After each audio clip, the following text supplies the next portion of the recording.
안녕하십니까. 2023년도 계묘년의 일간별 신수에 대해서 알아보겠습니다. 정식으로 신수를 보고자 하면은 주인공의 사주 원명을 우선적으로 온전하게 파악을 한 후에 이것을 대운이란 10년간의 커다란 환경 변화에 대비해 보고 그 중에서 세운에서 나타나는 현실들, 결론을 내려서 손에 잡힐 듯이 나타나는 내용들을 말과 글로서 정리를 해서 미리 예측해서 전달해 주게 되면 이것이 사주 신수복이다라고 할 수가 있습니다. 사주의 각 글자들은 주변 글자, 즉 주변 환경과 밀접한 특별한 관계, 인연을 맺고 있습니다.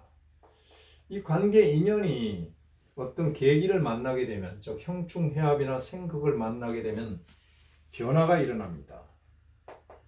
이 변화는 일종의 결과물이기 때문에 이것이 바로 신수입니다. 따라서 사주로서 신수를 볼 때는 사주 내에서 일어나는 변화보다 대운이나 세운에서 나타나는 변화에 초점을 두고 통변을 해야 됩니다. 지금 우리가 이 공부하고 있는 일간별 신수는 혹은 일주를 가지고 신수를 봅니다. 갑자 일주를 계묘년에 대비해서 신수를 보는데 이것은 환경과 변화를 건너뛰었기 때문에 완성도 면에서는 많이 미흡합니다. 그래서 이 내용들은 그냥 객관적인 내용이다라고 참고하시면 됩니다. 어떤 특정인에게 특화된 그런 내용은 아닙니다. 특정인에게 특화시키기 위해서 사주를 보는 겁니다. 강약과 조우와 전환과 종세, 그 다음에 통간 등등을 보고 이 개수가 희신작용을 하는지 기신 역할을 하는지 이것을 보고 판단을 하는 겁니다. 자, 환경과 변화라는 그 중요한 내용들을 생략을 했지만은 간목이 개수를 보고 현실에서 나타난 내용의 경우의 수는 두 가지입니다. 좋다, 나쁘다. 그러면 좋은 거와 나쁜 것을 동시에 참고하면 됩니다. 그런데 여기서 커다란 차이가 있습니다. 자, 여기서 계약이라는 글자가 있죠. 똑같은 글자잖아요. 좋은 운에서와 나쁜 운에서 계약은 이것은 천양지차입니다. 이 악운에서 계약은 이것은 사기가 될 수가 있고 폭망할 수 있는 원인이 될 수가 있습니다.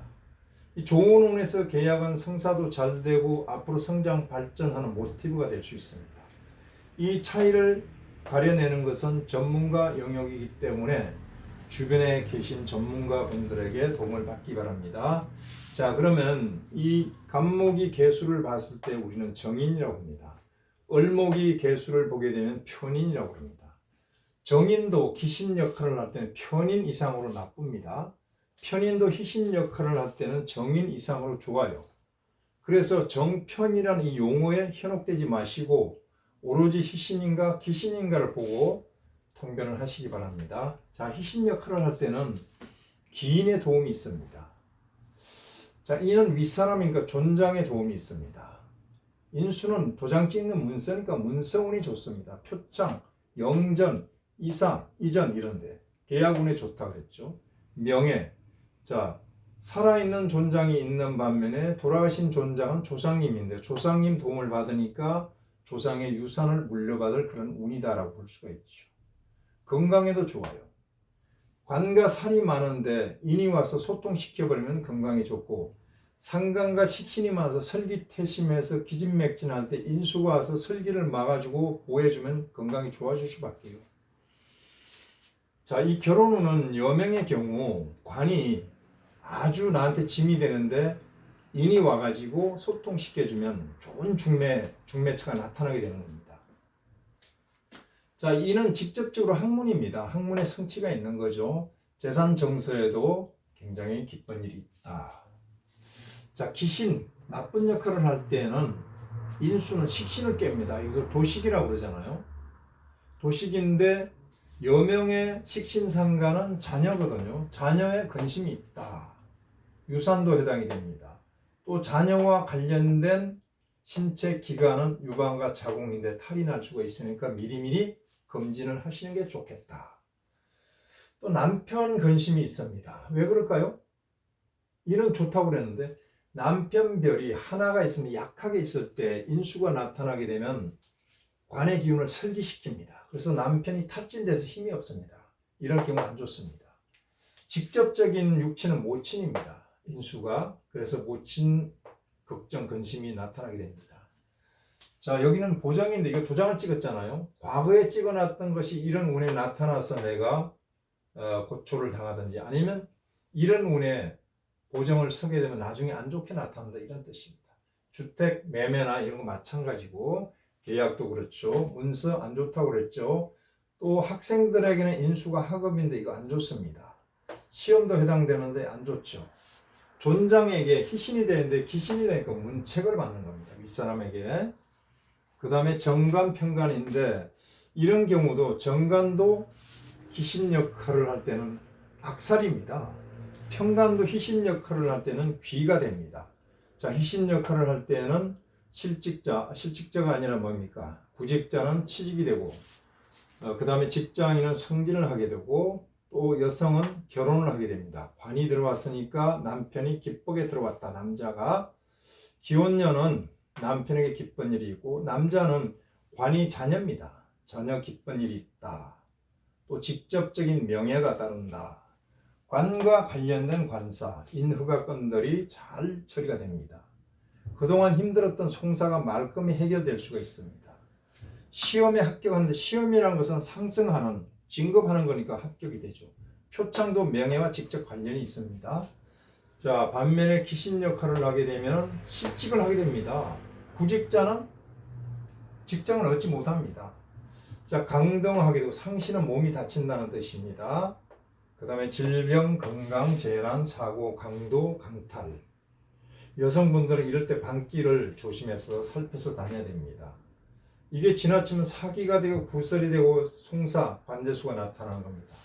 이 탈세는 뭐냐면은 여명에서 정관이 있는데 편관이 들어오든지 편관이 있는데 정관 역할을 하면서 들어오게 되면 간살 혼잡이 돼가지고 외간 남자가 생기는 겁니다. 이게 탈선이고 부부 풍파가 일어나게 됩니다.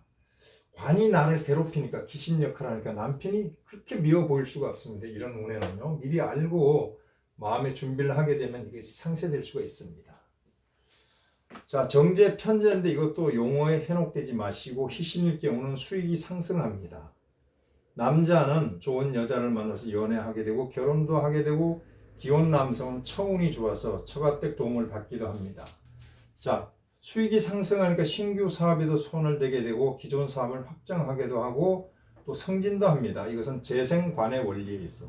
특히 편제가 강하게 작동을 하면 편제는 이동, 유동의 재고 역마의 재입니다. 그래서 해외 출장을 가는 경우도 있습니다. 그래서 전반적으로 주변의 도움을 받고 복권이나 아파트 당첨에도 이런 운에 되는 겁니다. 자, 귀신 역할을 하게 되면 돈이 속썩이니까 손재수죠. 자, 돈이 나가고 없으면 뭐 맛있는 거 사 먹고 건강을 지킬 수가 없습니다. 건강도 안 좋아집니다. 부부 풍파가 나타납니다. 재는 남자에게는 내천대, 처가 강하게 귀신 역할을 하고 있으니까 인성을 깬다든지 탐재 개인이 된다든지 이럴 때 부부 풍파가 일어나고 가정 불화가 생깁니다. 또 재가 깨지니까 이것은 바로 사기입니다. 이걸로 인해서 소송이 생기기도 하고 분쟁이 생기고 이 외도는 남자의 경우 정제가 있는데 편제가 들어오든지 원국에 편제가 있는데 정제가 들어와서 정편 혼잡이 되게 되면 밖에서 여자가 생겨서 외도를 하게 됩니다. 또 실직을 하게 되는데 관이 약한데 재가 와서 도와줘야 되는 그런 역할을 못하기 때문에 실직을 하게 되고 낙방도 마찬가지입니다. 자, 이것은 항마죠. 재가 낙방은 인수 문서를 극하니까 항마입니다. 바로 제극인 원리에 의해서 학생들은 배움에 마가 껴가지고 공부 안 하고 재성이니까 이 마가 재입니다. 재성이다 보니까 놀러 다닙니다. 여자친구 만나러 다니고. 또 이 재성은 처와 부친의 근심이 있다라고 볼 수가 있습니다. 자, 그 다음에 상간과 식신은 경금일주와 신금이 개수를 봤을 때 이것은 표현과 표출입니다. 표현 표출이 대명사는 예술 예능입니다. 이런 데서 재능을 발휘합니다. 혼담이 오갑니다. 이것은 남성의 경우에 재성이 힘이 없을 때 상간생재, 식신생재 하게 되면 재가 살아나기 때문에 혼담이 오가고 여성의 경우는 관살이 혼잡돼서 혼탁한 양상을 띠는데 상간재산, 식신재산을 하게 되면 사주가 맑아져서 혼담이 있게 됩니다. 상간이 직접적으로 기쁜 역할을 하게 되면 여성에게는 자녀 출산을 뜻합니다. 남성에게는 또 처의 건강을 뜻합니다. 처는 재인데 재가 약한데 식신이 와서 식신 생재를 하니까 처가 좋아지니까 건강해질 수밖에 없죠. 본인의 건강도 회복이 됩니다. 또 취직 승진하는 것은 뭡니까? 이것은 바로 관과 살이 아까처럼 좋지 않은 역할을 할 때 이것을 일부를 제거해서 사주를 맑아지게 하는 원리입니다. 식신재살, 상간재살 원리입니다. 재물이 생기는 것은 당연하죠. 상간생재, 식신생재를 합니다. 자, 안 좋은 역할을 할 때는 여명에는 자녀는 상간, 식신은 자녀니까 자녀 근심이 있죠.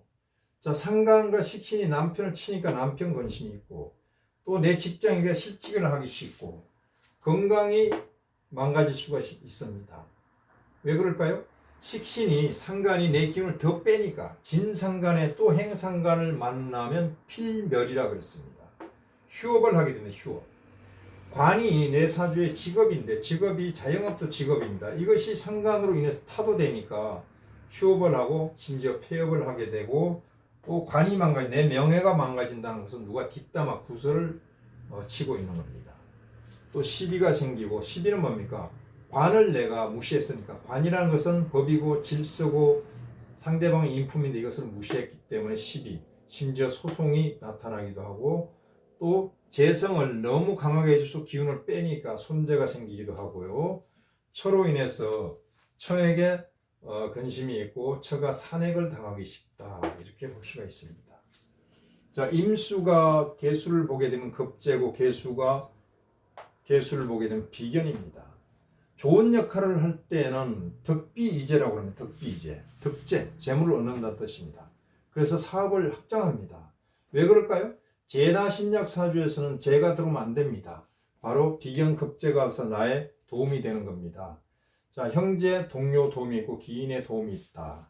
이런 경우 자립을 하고 독립을 하고 조직이나 대인관계가 원활해져서 내가 사활동에도 굉장히 두각을 나타낸다라고 볼 수가 있습니다. 그래서 신규 사업에도 손대게 되는 겁니다. 자, 비견급재가 기신 역할을 하게 되면 재를 칩니다. 재는 바로 처입니다. 궁급쟁재라고 그러잖아요. 처에 신변에 이상이 생깁니다. 그래서 생별하든지 사별하든지 이혼을 하고 건강이나 병을 얻어서 수술을 하는 경우도 있고 형제 간의 쟁제, 돈 놓고 돈 먹기 싸움이 벌어져서 분쟁이 일어납니다. 시비, 소송까지 가고 또 처와 부친에게 안 좋은 일이 나타납니다. 자, 이렇게 간단하게 봤는데요. 개인의 그 특화된 신수를 보기 위해서는 반드시 개인의 사주를 알아야 됩니다. 이것은 보편적인 일반적인 내용이니까 참고하시기 바랍니다. 마치겠습니다. 감사합니다.